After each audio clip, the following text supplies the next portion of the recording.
That's the first thing. So, yellow to yellow, piece of cake, right? So here, maybe the barrels line up, I don't know. But yellow's on yellow, that's all I care about.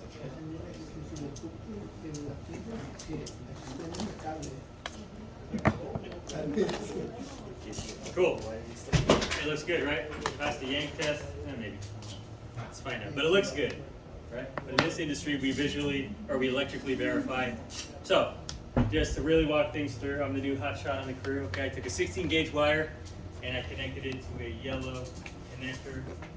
You may be kind of almost getting the point of this lab, maybe you see what I'm hinting at. But I had a 16 gauge wire on a yellow conductor. I'm calling shots, so I don't care if I'm buying the book or not. But the true test will be the electrical test, right? So we'll find out. I'll be R3. We got R2 coming up here. So feel free to test that electrically with DLRO. I'm going to give you the spotlight here. And again, it's going to follow this exact same setup, and we're looking at that resistance of this connection here. R2. And that will be in red. The first one was the blue. Yellow. Oh, it's yellow. Red is yellow. The 2 on the 2 Yeah, no, we actually didn't test the 2 ends, just so we can do apples to apples. So that's what I'm describing. One on the connector, yep, one on the bare copper. Good, yeah, good to go. So this one is the correct AWG that corresponds to the. Correct. All right. So that's the power button. We're going to toggle through. This one actually presses. Go ahead and click for continuous resistance here. Cool. All right, 10 amps is good for me. What are you going to call out? Testing. All right, good stuff. Yeah, 60 is good.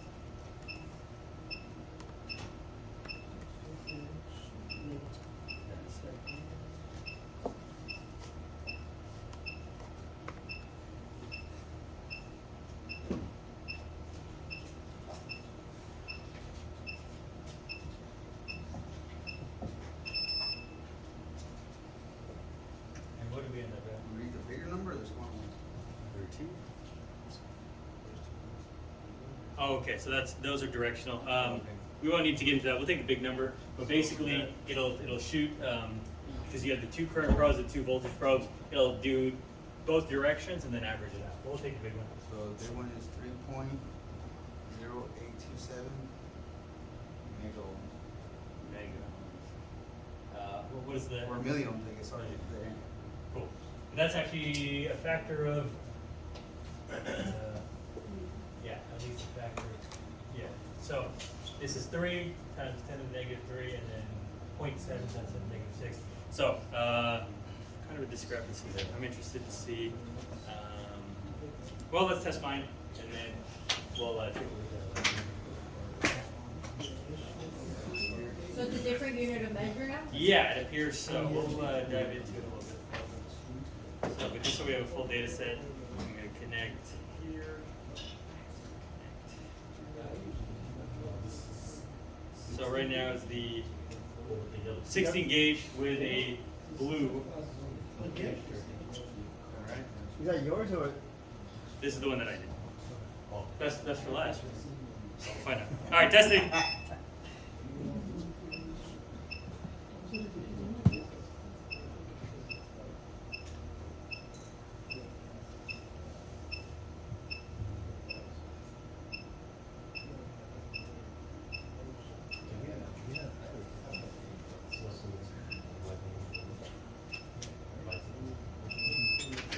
Interesting. 2.2863 million, so 2.2863. I'm gonna test Roberts just for fun. Just for funsies. Well, what's it?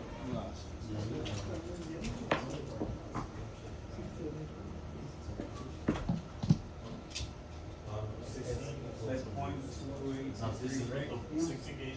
Yeah, this is the one Robert made. I'm just I'm not saying on yours was. testing. 2.2863 milli.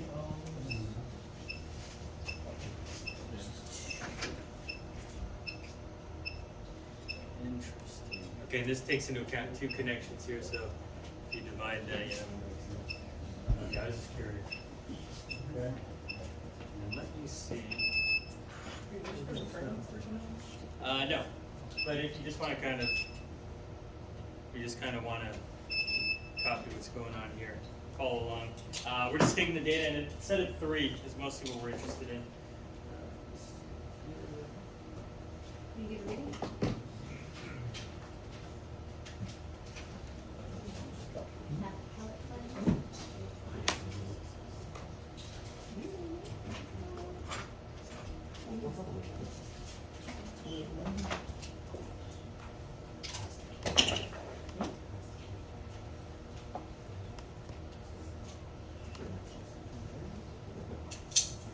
Alright, I'm just gonna mock up one real quick just for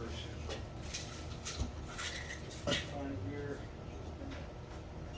Let me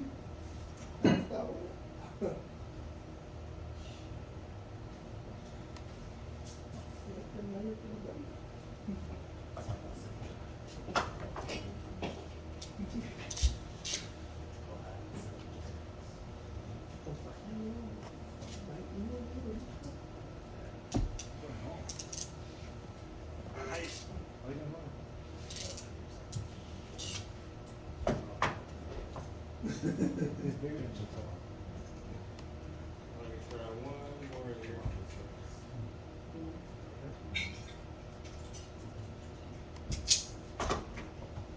Alright.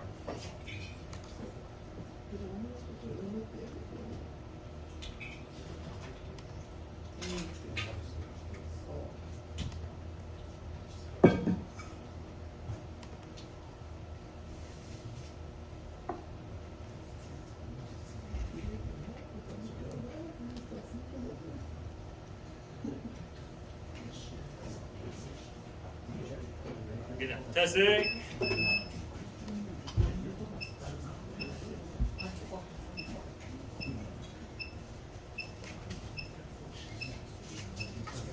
a little bit lower here. Yeah, we'll just roll with this. The real world stuff. Oh, yeah, something's wrong with it. No, I was just trying to do a little higher of a cutback in case we got some of the insulation on there. But it's generally the same. Not by too much apart. So keep in mind that you can actually convert this to milliohm, right? What would that be in milliohm?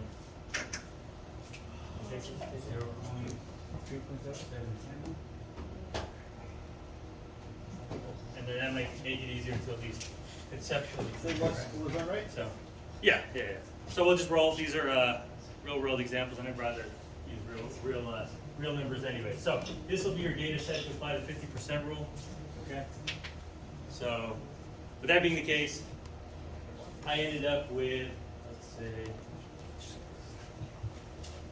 I'm actually gonna say, yeah, 1.8759.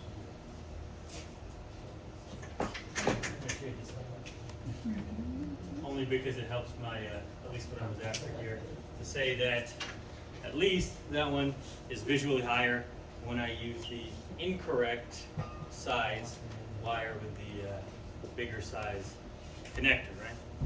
So not much higher, but we can see the difference here to say that using the correct wire with the correct color code will get you better connection. And that's kind of the lesson we're after here. But beyond that, we're going to take, again, kind of not a real world example because you wouldn't have different wire sizes being in the same set of 3 for our 50% rule. But for the purposes of this assignment, we are going to apply the 50% rule and then determine pass or fail, right? So 50% rule states what? Take the, which value? The lowest. The lowest value, okay. And then what are you going to do to it? Divide it in half. Yep, divide by 2. In this case, 710 divided by 2, and then add it back to itself. Will be added, or otherwise your margin is like not acceptable. Yeah. So it'll be about 350. 355. Okay. And add it back. It'll be 1.065 million. This is going to be your maximum allowable threshold, right? And so that being the case, what do we think about our pass fail? It's on maximum? Yeah, the maximum allowed. And so your expression tells it all. Pass or fail? So, yeah, correct. And so keeping in mind again that this is an artificial test set. In fact, if we were to do 3 more of the yellow terminations, then they conform more to the other ones here. But of course, the one that I artificially did with the incorrectly matched ones does yield, thankfully, a higher amount here to say, right tool for the job. Right? That's nothing new. We say it all semester. We're going to continue to say it. Use the right tool for the job. If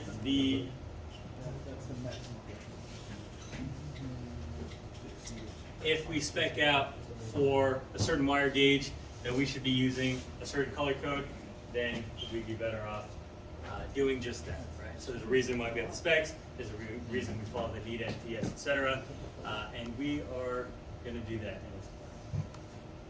What about like when at my job, I've seen people in the past before, like we only have one size, or like when I'm doing shit and then they just fold it, stick it in there. To accommodate. Is that fine? I mean, that's what you do. So. I'm not the authority having jurisdiction. I will say, so there's what the NEC said, there's what minimum recommendation is for protection of personal property. I can say that over and over. But then again, there's what the real world does. There's also, the other side of the world that doesn't even have standards or whatever. Does that mean that, they don't turn the lights on and stuff? No. By all means, get her done. So that works. Yeah. And you guys, especially in the maritime, with, I guess, floating authorities having jurisdiction, Coast Guard and whatnot involved, Well, I don't see nothing. it's like weird. Like when I talk to my boss, he's like, we don't follow the NEC. Yeah. We don't have to follow it, Yeah. but we also don't follow Coast Guard or any maritime. So it's like we pick both and just figure out which one works. Yeah, at the end of the day, if you're getting the job done, if you're making money, making product, and for you guys getting the job done, hey, who's to say one way or another? But here, at least, and if the Thursday guy asks you, we train to specs. Right? We operate to specs. We test according to specs. Yeah, exactly.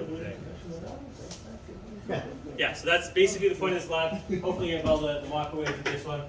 Feel free to write down what you had there. Feel free to take a picture as well. But if you understood this test setup, what we were testing, how we were verifying that, and again, artificial test setup, take that with a grain of salt.